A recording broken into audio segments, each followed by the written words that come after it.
palala, maging ang mga ugali ng tao ay palala din. So lahat po yan ay nakapaloob sa prophecy ng end times. So napag-aralan natin last week yung Bema Judgment. Naalala niyo yun? Bema Judgment, sino po yung i-judge sa Bema Judgment? Oo, yung Bema Judgment is platform, meaning awarding. Okay, awarding stage. Okay, so sino po yung mga papasok doon? Sino po yung mga haharap sa Bema Judgment? Believers. Anong uri ng ano? Believers. Si pastor lang nakaalala. Siyempre, pastor Posible, mahirap naman din niya maalam yan. Diba? So si pastor lang. Diba? Believers. Sa ayon sa gusto nyo, dahil kung kayo totoong mananampalataya kay Kristo, sa Bema Judgment po tayo. Pag sinabi pong Bema Judgment po, hindi po tayo i-judge para parusahan. Tayo po ay i-judge according to our service to God. Kung tayo ay naglingkod sa Panginoon sa buhay na ito bilang mananampalataya kay Kristo, tayo po ay harap sa Bema Judgment, i-judge kung ang atin po bang paglilingkod ay magkakaroon ng award or hindi. Yan. Hindi tayo i-judge para parusahan, kundi i-award yung ating service sa Panginoon. Kung tayo ay totoong believer kay Kristo, mayroon tayong mga paglilingkod sa Panginoon. At tinitignan ng Lord ang motibo ng ating puso sa paglilingkod. Motibo at katapatan ng ating puso sa paglilingkod. Bakit natin ginagawa ang isang bagay para sa Panginoon? Ano ang motibo ng puso natin? At kung tama ang motibo ay ang pag-ibig natin sa Diyos, pagpaparangal sa Diyos at pagtulong sa Kanyang iglesia, ang Kanyang katawan, mayroon pong karampatang parangal para po sa ating paglilingkod. Ngunit kung ang ating namang motibo ay hindi tama, maaaring sa harapan ng Diyos ito'y masunog. Okay? So klaro, ang ating namang pag-usapan ngayon ay itong Great White Throne Judgment. Kaya kung mapapansin ninyo, mayroong dalawang uri ng pag-uhukom dahil mayroong dalawang uri ng mga tao sa mundong ito. Mayroong sa Diyos, mayroong namang sa... Yung mayroong sa Diyos, sino yung arch-enemy ni Jesus ng Satan, Diyos? Si Satan. Meron namang kay Satan. Talaga, okay? So mayroong dalawang uri ng pag-uhukom. Yan po yung Bema para po sa mga mananampalataya. Ito namang Great White Throne Judgment. Pag-aralan natin ito. Kung ano ito, anong meron dito, sino ang mga haharap dito at bakit sila haharap dito. Okay? So ang ating pong pag-aaral ay hindi po hula-hula. Hindi po ito basta may mamayma lang. Ito po yung pinag-aralan natin at ito po yung biblical. Amen? Kaya makikita natin lahat po ay may kaarampatang verses ng Bible. Kaya gusto ko makinig kayong lahat. Kasi po, ang nakasalalay po dito, eternity natin. Hindi po ito pang yung araw lang. Amen? Eternity po ang pinag-usapan dito. So anong meron sa Great White Throne Judgment? Basahin natin ang verses. Revelation chapter 20 verse 11 to 15. Then I saw a great white throne, and him who was seated on it. The earth and the heavens fled from his presence, and there was no place for them. And I saw the dead, mga patay, great and small. Ibig sabihin ng great and small ay dakila o hamak. Ibig sabihin sikat ka man o hindi sa mundong ito. Lahat ay haharap. Standing before the throne, and books were opened. Take note, highlight yung books. Ano ibig sabihin pag books? Libro. Plural, marami. Okay? Books were opened. Another book was opened, nag-iisa. Which is the book of life. Okay, ito po yung aklat ng buhay. The dead, mga patay, were judged according to what they had done as recorded in the books. Okay? Take note, yung nasa books po yung i-judge. Okay. The sea gave up the dead that were in it, kasi meron po mga patay na nasa dagat na hindi nagkaroon ng proper burial. And death and Hades gave up the dead that were in them. Ibig pong sabihin ito yung pong mga libingan. And each person was judged according to what they had done. Then death and Hades were thrown into the lake of fire. Death and Hades, ito po yung kapangyarihan, may kapangyarihan sa kamatayan at yung libingan, mawawalan na po kasi sila ng value at that time. The lake of fire is the second death. Yan, ikalawang karanasan ng kamatayan is yung lake of fire. Anyone whose name was not found written in the book of life was thrown into the lake of fire. Okay. So take note po, highlights po natin. Pag wala sa book of life, isa lang po ang kahulugan nun. Bilis mo na yung labi ko. Isa lang ang kahulugan nun. Pag wala sa book of life, thrown to fire. Amen. Eternal damnation po ang kainat. Pero bakit may mga books? Bakit harap muna ang mga tao doon? At bakit i-judge muna sila? Titignan muna ang kanilang mga gawa according to the books. Kaya na i-open. So yan po ang aalamin natin ngayon. So meron tayong mga functional question. Okay? Who will be judged in the great white throne judgment? Sino po ang mag-judge dito? So nandyan din po yung sagot. Okay? Only the unbelievers. Are we believer of Christ? Yes, amen. So hindi tayo masali dyan. Pero pag-usapan natin, kasi meron talaga mapunta dyan. Bakit sila mapunta dyan? Bakit haharap sila? Bakit kailangang isusulit nila ang kailang mga sarili? Ipipresent nila ang kanilang mga sarili sa Diyos. Amen. Bakit kaya? Okay? So, number one, ayan, para mabilis tayo. Why they need to face the great white throne judgment? Bakit kailangan nilang harapin ang great white throne judgment? So, hindi na po ito para sa mga believers, true believers of Christ. Ito po ay para sa unbelievers. Number one reason, because they reject Christ by choosing to love their sin. Ayun! Mayroong mga tao na I will prefer to do what I am doing right now. Wala akong pakialam kung ito ay basta ang akin, wala akong inaapakan tao dito. Diba? Amen. Wala akong pakialam kung ito ay okay sa paningin ng Diyos. Okay? So, kailangan mo i-reject si Kristo sa buhay mo para masunod yung gusto mo. Kasi mamimili ka. It's either you receive Christ and obey Christ, or you reject Christ and obey yourself. Diba? Nasa Bible po ba na mahal ng ang mga ayaw kay Kristo ay dahil mahal nila ngayong kanilang kasalanan? Nasa Bible po ba? John chapter 3 verse 19. Sabi diyan, this is the verdict, or sa salin sa Tagalog, ito ang paghatol. Light has come into the world. Who is the light of the world? Jesus. Sabi ni Jesus, I am the light of the world. Okay, sabi diyan, light has come into the world, but people love darkness instead of light because their deeds were evil.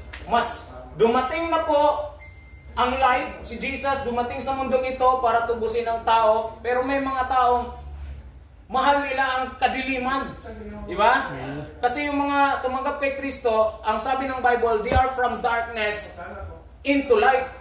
Nalipat na sa kaharian ng liwanag. Pero may mga taong ayaw. Gusto nilang mananatili sa kanilang kalagayan na nasa dilim. Kasi gusto nila yung kanilang mga gawa. Ano yung kanilang gawa? Because their deeds were evil. They love evil. Diba? So sabi diyan sa verse 20, everyone who does evil hates the light. Yon. Lahat ng gumagawa ng kasamaan ay galit sa liwanag and will not come into the light for fear that their deeds will be exposed. Kasi pag lalapit ka kay Kristo, nangangahulugan yan ng pagsukong man ng iyong buhay.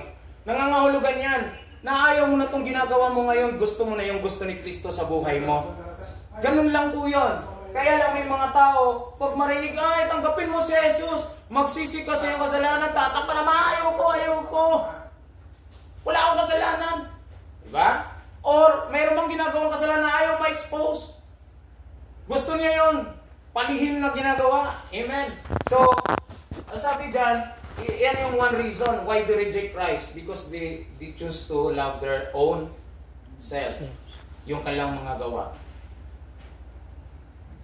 John chapter 6, 1 Corinthians 6 verse 9 to 10. So, ano kaya ang mga kasalanang ito na gustong-gusto ng mga tao sa kanilang buhay?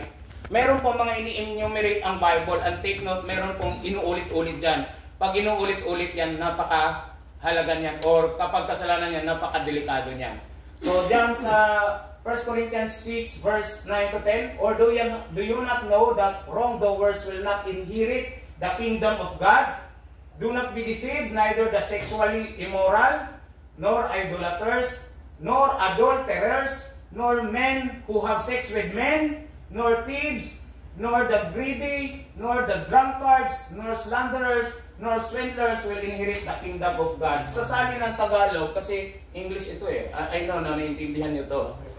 Pero sa salin ng Tagalog, Binabasa din natin ang salin ng Tagalog niyan. Basahin ko. Okay? So, dito, ayan, 1 Corinthians chapter 6, verse 9 to 10. Ang sabi dyan,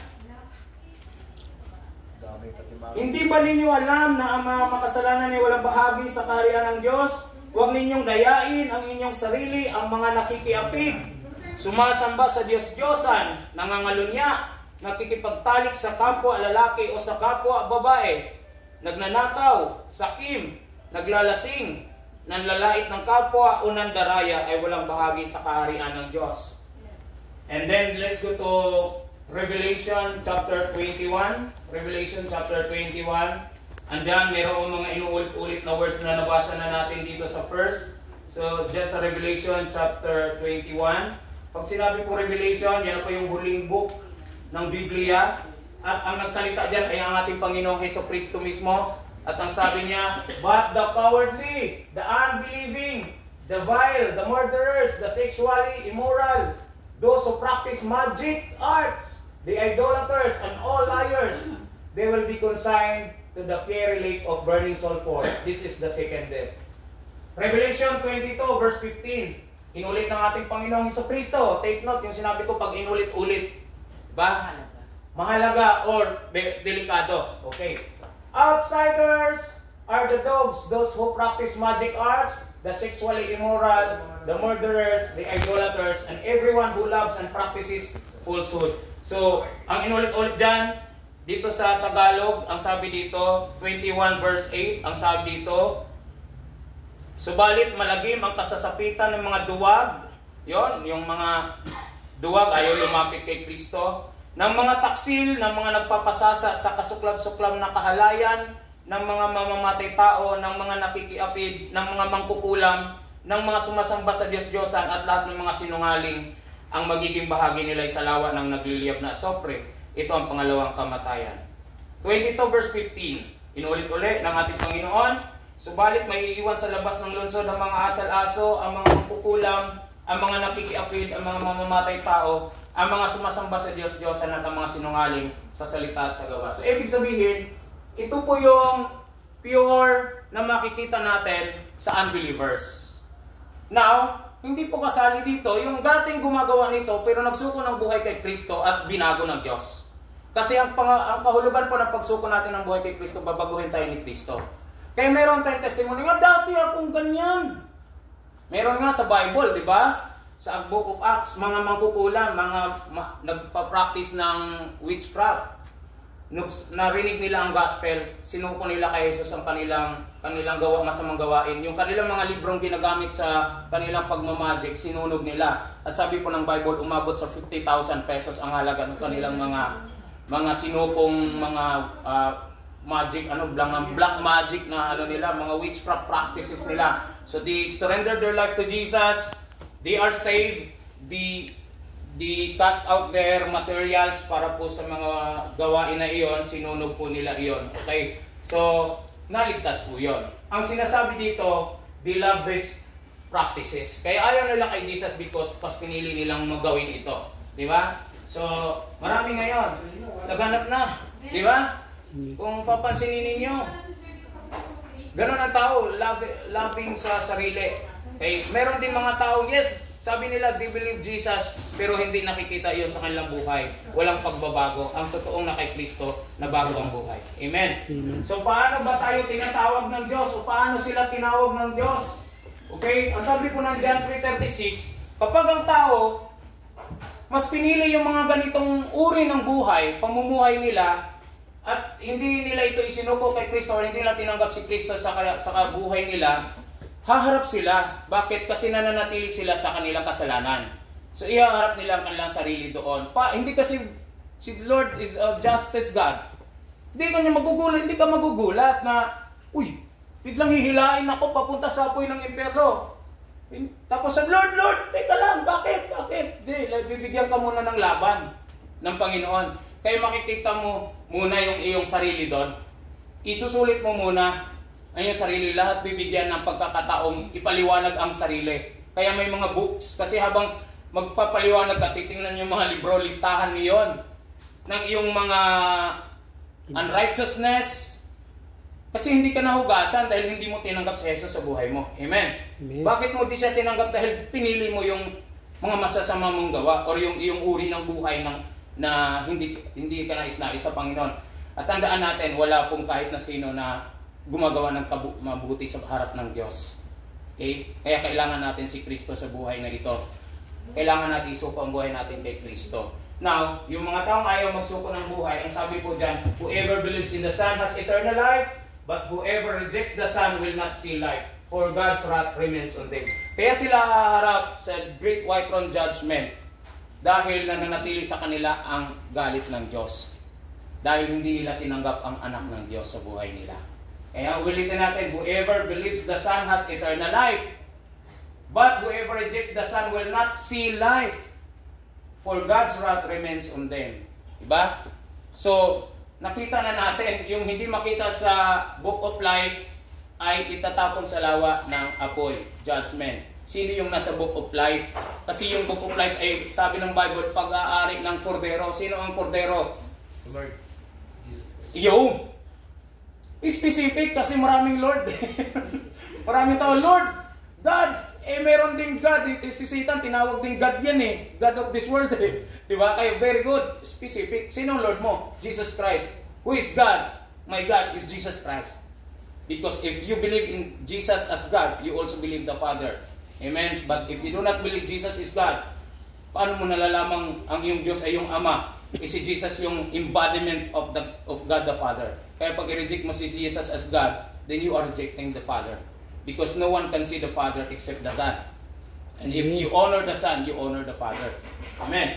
Now, sabi dyan, if anyone hears my words but does not keep them, I do not judge that person. Sabi ni Jesus, for I did not come to judge the world, but to save the world.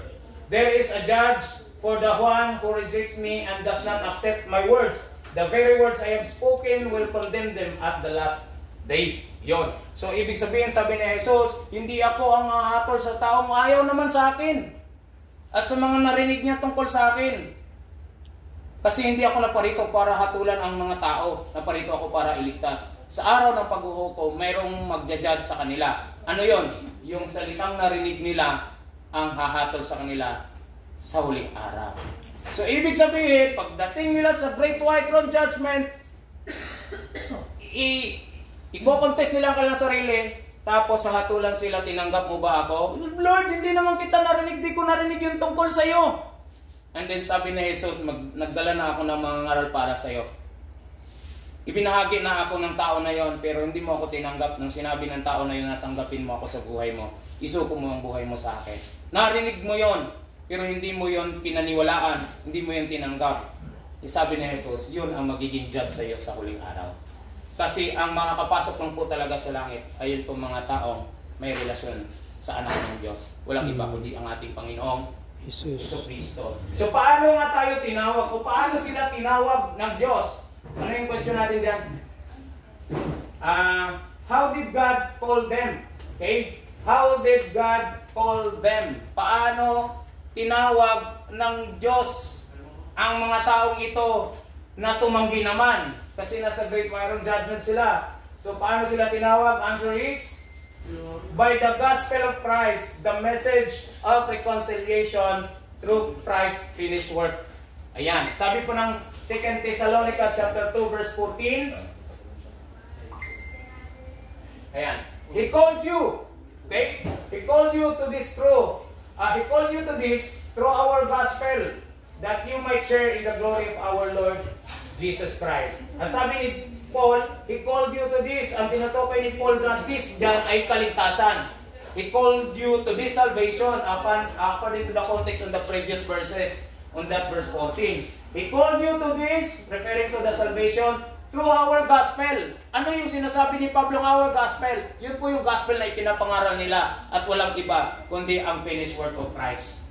Ang tinapos na gawa ni Kristo sa krus. Kapag narinig na ng tao ang tungkol sa kamatayan, muling pagkabuhay ni Jesus, na ipaliwanag sa kanya at sinabi sa kanya na ito'y dapat mong paniwalaan, tanggapin, ibig sabihin ng tanggapin, ibigay mo ang iyong tiwala kay Kristo, magtiwala ka na siya namatay sa cross para sa iyo. ikaw ay maliligtas, pero may mga tao na sabi, no, I don't like Jesus. Okay? Mayroon talagang mga tao ay, di totoo yan. Ano lang yan? Storya lang yan. Amen? May mga taong ganon. May artista nga ganon, di ba?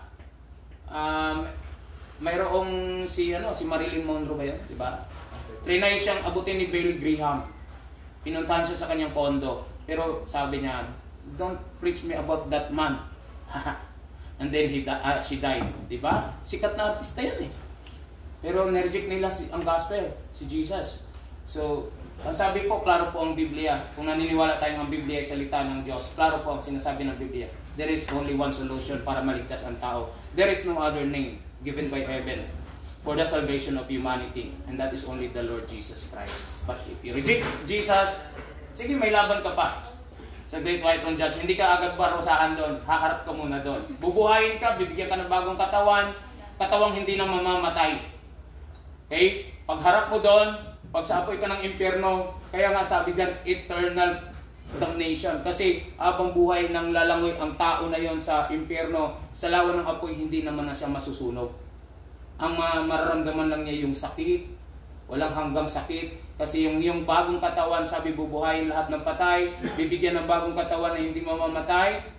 Yung iba, papasok sa langit, yung mga na kay Kristo, yung mga wala kay Kristo, mapapasama kay Satanas sa lawa ng apoy, magdadana sila ng walang hanggang kahirapan. Kaya kapag sinabi mo sa buhay na ito, ayoko na sa world, magpapakamatay na ako para matapos ng lahat, makapagpahinga na ako. Kapag wala ka kay Kristo, hindi ka makakapagpahinga. Nadaya ka ng iyong sarili. Kasi sa impyerno wala nang kapahingahan. Araw-gabi ang sabi dyan. Ibig sabihin araw-gabi, eternal yon. Walang katapusan. Yung kakain sa iyong uod ay mga immortal din. Sabi ng Bible, yung kakain sa iyong uod, hindi rin nasusunog sa apoy at di ka rin nauubos. Wala kang pupwestuhan doon, wala kang higaan. Mabuti pa nga yung mga tao dito na nasa kalsada, nakakahiga sa karton doon, walang karton. Ihigaan mo doon uod na kumakain sa'yo, pero di ka mauubos. Apoy na sobrang init, pero di ka masusunog. Mararamdaman mo lang yung sakit. Kurutin yung mga sarili nyo. Masakit. Sakit. Yung masakit. Huwag naman yung cute na kurot. Bakit kayo nakakaramdam ng sakit? Because you have a soul. Pagka namatay, humiwalay na ang soul ng tao sa katawan. Kahit paputul-putulin mo yung tao na yan, hindi na makaramdam ng sakit.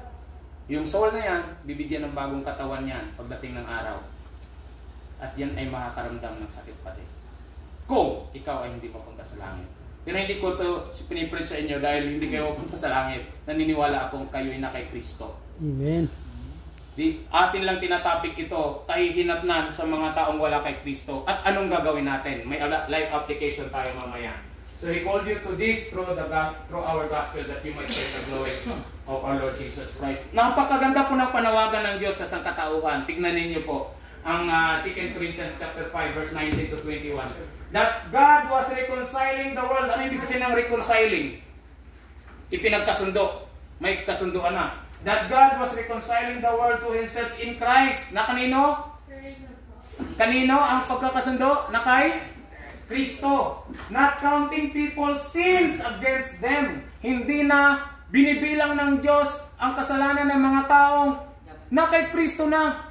Anumang akusasyon laban sa iyo, hindi na yun binibilang ng Diyos. Not counted. Yan po yung panawagan ng Diyos. Not counting people's sins against them, and He was committed to us the message of reconciliation. Sabi ni Pablo, kami po ang naatasang ipangaral ang mensahe ng pagkakasundo sa Diyos at sa tao sa pamamagitan ni Kristo. Ang sabi dyan, verse 20, we are therefore Christ's ambassadors. Lahat po nang nangangaral ng gospel ni Jesus ay mga ambasador ni Jesus. Kabilang po tayo doon kung ating ipinapangaral sa Jesus. Ako, I myself, I am an ambassador of Christ. And I preach Christ to every people. Wala pong itinatangi ang Diyos. Wala tayong sinisino. Makasalanan tayo, hindi kita sisiran. No, mas lalo kitang sisiran. Kasi ang gusto ng Diyos, makipagkasundo ka sa Diyos, sa Kanya. At ang Diyos ay nag-provide na ng way. That is our Lord Jesus Christ. Yung tao na yan, pag siya nagsisi sa kanyang kasalanan, tatalikuran ng kanyang kasalanan at tanggapin si Jesus sa kanyang buhay, yung mga ginawa niyang kasalanan, hindi na yun hahatulan ng Diyos. Burado na yon sa listahan ng mga aklat. Pero kung hindi tinanggap ng mga tao na si Kristo, yung kanilang kasalanan nananatili sa mga aklat at yun ay ihahayag sa kanilang balang araw. Okay? So we are therefore Christ's ambassador as though God were making His appeal through us. Biruin mo, sa Tagalog niya, nasalin sa Tagalog, ang Diyos mismo nakikiusap sa inyo. Sa pamamagitan namin, anong sabi diyan? Be reconciled to God. Ang sabi diyan, makipagkasundo kayo sa Diyos. So, ang Panginoon, ang Diyos natin, ay nanawagan sa sangkatauhan. Makipagkasundo na kayo sa akin. Nag-provide na ako ng kapatawaran sa pamamagitan ng aking anak na si Jesus. Si Jesus, isinusubo ko na sa inyo. Tanggapin niyo ang grasya ko. Tanggapin niyo ang kaligtasan sa pamamagitan ni Kristo. Ang inyong mga kasalanan ay hindi ko natatandaan. Through the finished work of my Son Jesus. Because yung dugo ni Jesus ay naging pambayad sa lahat ng kasalanang nagawa ng tao. Pero may mga taong pipiliin pa rin nilang magpatuloy doon. Hindi. Ayan, sila po yung haharap sa Great White Throne Judgment. God made Him who had no sin to be sin. Si Jesus po yan. For us that in Him we might become the righteousness of God. Yung kasalanan mo na dapat parusahan, si Jesus na ang naparusahan. Si Jesus na yung naging kasalanan para sa atin. Upang sa pamamagitan ng kanyang kamatayan sa cross, tayo naman ay maging matuwid sa harapan ng Diyos. Amen. Ang katwiran ni Kristo ay ibinigay sa atin. Ang kasalanan natin, kinuha na ni Kristo. Tawag dyan, divine exchange. Hallelujah. Okay. So, number 2. Kanina, number 1, people love their sin. They reject Christ because they choose to love their okay, mahiyang mong sumagot. Sin. Tama. Number 2, ano ang dahilan? Pangalawang dahilan, bakit harap ang isang tao sa Great White Throne Judgment? Number 2, because they reject Christ by choosing to trust their self-righteousness to earn salvation. May mga tao namang hindi ganon. Katulad nung nabasa natin kanina sa Bible, hindi naman sila mamamatay tao, hindi naman sila nagnanakaw, hindi naman sila nangangalunya, hindi naman sila nakikiapid. Mabuti ako sa harapan ng Diyos. Mapupunta ako sa langit kasi mabait ako. Hindi naman ako magnanakaw eh. Hindi ako nagsinungaling. Talaga? Diba? Hindi man nakita, hindi man hayag ang iyong pagkakamali. Di ka man very obvious. Pero walang taong hindi nagkasala. Ang sabi ng Biblia.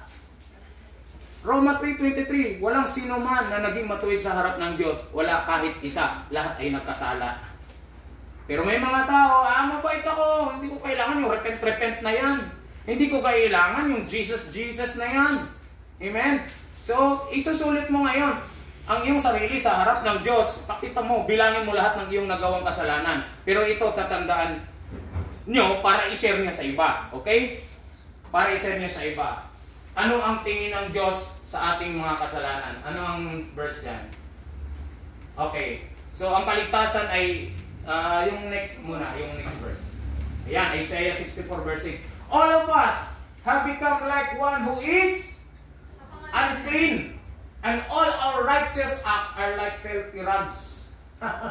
we all shrivel up like a leaf, and like the wind our sins sweep us away.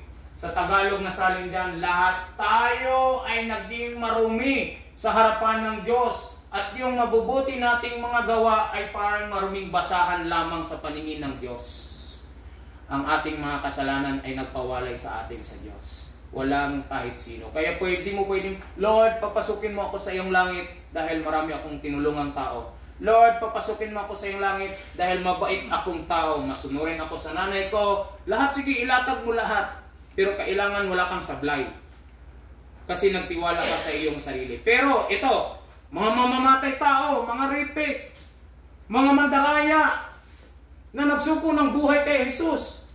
Nagbago dahil sa biyaya ng Diyos. Kasi tinanggap si Jesus. Si Jesus ang biyaya ng Diyos. Ang regalo ng kaligtasan para sa atin. Nanampalataya kay Kristo. Dati silang gumagawa ng mga ito pero binago ng Diyos. Sila po yung naging matuwid sa harapan ng Diyos. Bakit? Roma, ibalik mo yung Roma chapter 4 verse 5. Ang sabi niyan, however, to the one who does not work but trust God who justifies the ungodly, their faith is credited as righteousness. Na ituring kang matuwid sa harap ng Diyos dahil sa iyong pananampalataya kay Kristo. Amen? Amen. So anong kasunod natin dyan? Ayan, ang kaligtasan. Okay, tignan natin. Bakit hindi natin kailangang ipagyabang ang ating mga gawa sa harap ng Diyos? Dahil ang kaligtasan ay hindi sa pamamagitan ng ating mabubuting gawa. Ang sabi po ng Ephesians 2 verse 8 to 9, "For it is by grace you have been saved through faith, and this is not from yourselves. It is the gift of God, not by works, so that no one can boast." Alam nyo, kapag sinabi mong mabait ka kaya ka papasok sa langit, nagyayabang ka sa harap ng Panginoon. Kapag aasahan mo ang iyong mga mabubuting gawa para ikaw ay papapasukin sa langit, ang labas niyan ay nagyayabang ka sa harap ng Diyos. Kaya nagpasya ang Panginoon, ililigtas niya ang tao dahil sa kanyang biyaya at habag. Pagmamahal ng Diyos ito. Nagpasya sang iligtas ang tao para pag tinanggap ito ng tao, ang tao ay hindi magyabang sa kanyang harapan o magyabang sa kahit na sino man. Dahil ang kaligtasan, regalo ng Diyos, hindi premyo ng ating mga gawa. Amen. Now, ito ang tanong. Para bago tayo magtapos, this is the question. Do we need not to do good works? Or do we need not to do works for God because we are under grace? Kasi meron mga sasabi, nasa grasya ka na, so ibig sabihin hindi ka nagagawa ng mabuti. Yan. Para saan ang gawang mabuti? Okay? Ito ang sagot. No, not really. But in contrary, those who truly receive grace has been transformed and prepared for God's works. Good work is the byproduct of grace. Yan. Hindi ka gumagawa ng matuwid o mabuti para maligtas. In contrary, ikaw ay ligtas na. Kaya pag ikaw ay ligtas na, binigyan ka rin ng Lord ng kakayahang gumawa ng mabuti. So ang iyong paggawa ng mabuti ngayon ay bunga ng kaligtasan. Wala namang naligtas tapos sumama.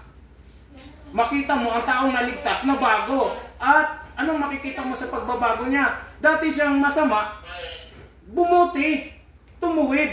I'm not saying perfect.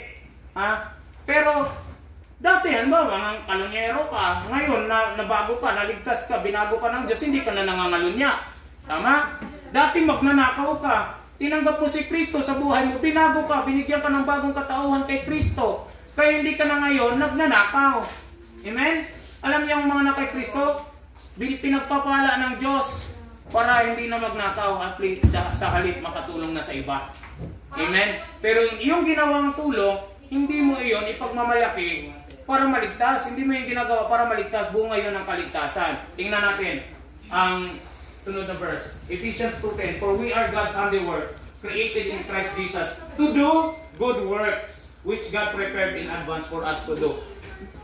Halimbawa, i-testify ko na lang ang aking sarili. Sa mga nakakakilala sa akin ngayon, number 1 yan si Muntina. Okay. Ganun naman ako noon, pero ano ako ngayon, ipagyabang ko ba? Mabait ako sa harap ng Lord, kaya alam ko mapunta ako sa langit kasi mabait ako, hindi. Dati rin naman akong nasa dilim. Sabi ko nga po sa inyo, pati yan si Pastor Arnold, para lahat po kami may mga itim na nakaraan. Okay?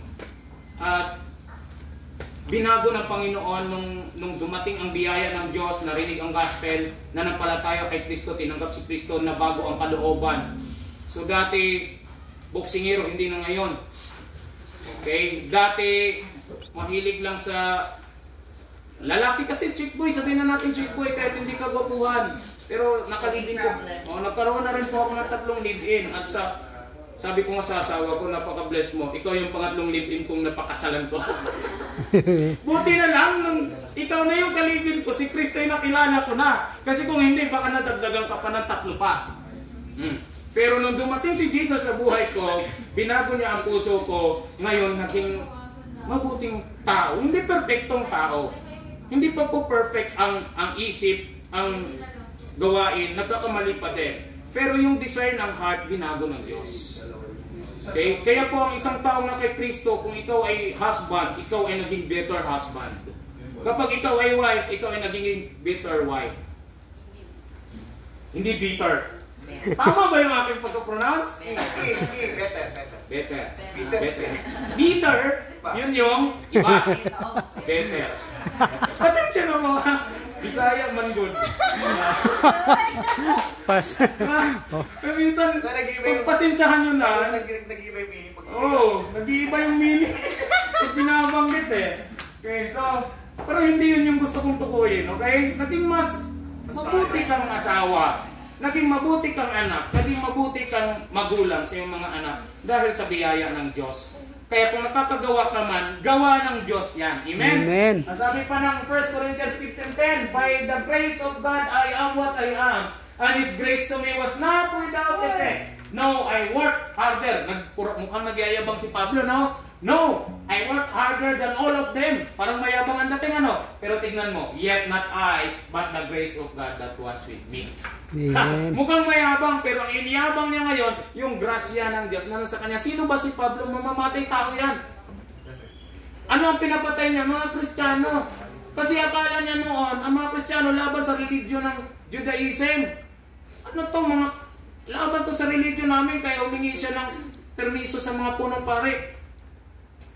Tapos sabi niya, habulin ko yung mga nagsitakas na Kristiyano doon sa Damascus, sa Syria, habulin ko, bigyan niyo ako ng authority. So binigyan siya ng mga punong pare ng mga Hudyo ng authority. Hinabol niya, na-encounter niya si Jesus sa daan ng Damascus.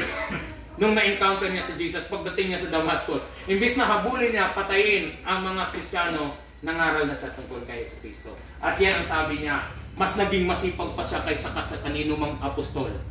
Diba? Kasi si Pablo, from country to country, ang mga apostol ni Jesus, Jerusalem lang ang kanilang mandate. Pero si Pablo, naabot tayo ng salita ng Diyos dahil kay Pablo. Kaya sabi ni Pablo, no, I work harder than all of them. Pero anong sabi niya? Yet not I, but the grace of God that was with me. So hindi ibig sabihin, pag nasa ilalim ka ng kaligtasan ng Panginoon, hindi ka nagagawa ng mabuti. Hindi nga lang natin ipinagyayabang yung gawa nating mabuti. Kasi dahil sa biyaya ng Panginoon, tayo ay ginawang mabuti ng biyaya. Amen. Amen. Amen. Last verse, Titus, chapter 2, verse 11 to 12. For the grace of God has appeared that offers salvation to all people. Okay? Take note. Salvation muna ang dinala ng grasya ng Diyos. At ano ang ginawa ng grasya ng matanggap ng tao? Verse 12, it teaches us to say no to ungodliness and worldly passions, and to live self-controlled, upright, and godly lives in this present age. So ano ang dala ng grasya ng Panginoon? Ni Jesus. Jesus is the grace of God. Ang dala ay kaligtasan. Nung matanggap ng tao, naligtas ang tao, anong nangyari sa tao? Yung grasya nagtatrabaho sa kalooban ng tao upang tayo bigyan ng kapangyarihang magsabing, ayoko na sa mga ganyang bagay. Hindi na yan ang dapat kong buhay. Hindi na ako ganyan. Yes, noon, ganyan ako. Pero ngayon hindi na. Because the grace of God is empowering you to do good works. To say no to ungodliness and self-control. Kaya kung dati, ako boxing agad. Siguro kung di pa ako Kristiyano, tapos nakagitgitan ko si Pastor Arnold sa daan. Nagkasingitan kami. Pikunin kasi ako eh. Pakiramdam ko noon, sa laki ng yabang ko, 6-footer ako. Kaya pag kaharap ko sa tao, hindi sa akin okay, hindi wala akong pakialam kung malaki ka o hindi. Basta galit lang ako. Pag galit ako, kaya sabi ko, marami na ako nakasuntukan sa daan, may nakahampasan ng helmet. Simpleng dahilan lang, hindi mapagbigyan. Oh. Pero dahil may grasya na ng Diyos, ano ang kapangyarihan ng Diyos? Sabi dyan, live self-controlled. Kaya may self-control, minsan magagalit ka para nung gusto ko kong bagit. Ay, hindi pala. Maalala mo kung ano hindi na gusto ng puso ko yung ganon. May nagpapaalala sa iyo sa loob mo, oh. Hindi na ikaw si Christian Hilaw. Ikaw ngayon ay Kristiyano na. Ay, nga pala, hindi ito gawain ng anak ng Diyos. Kaya ano mo na yun? O sige, mauna ka na kuya. Mauna ka na. Bakit pa ako bababa sa level ng pakikipag-away? Anak ako ng Diyos. Hindi ako makikipag-away sa iyo. Amen. So, sino ang kumikilos nun? It's the grace of God. Hallelujah. So, conclusion. Yan. Sino ang haharap sa great white throne judgment? Ang conclusion, only unbelievers will be judged in the great white throne judgment. Tayo po ba ay nakay Kristo na? Amen. So, hindi tayo kasali dyan. Amen. Amen. Lakasan nyo naman ang Amen. Amen. So, may gagawin po ba tayo? bilang mananampalataya? Amen. May gagawin. Anong gagawin natin? Siyempre, hindi tayo niligtas ng Diyos para lang mag-di-4, pahaya-haya, ligtas na ako, bahala na kayo sa buhay niyo. Hindi po. Buhay pa po tayo sa buhay na ito. Ambasador din tayo ni Kristo. Kasi si Pablo patay na eh. Sino ngayon ang ambasador na tayong mga nabubuhay na Kristiyano?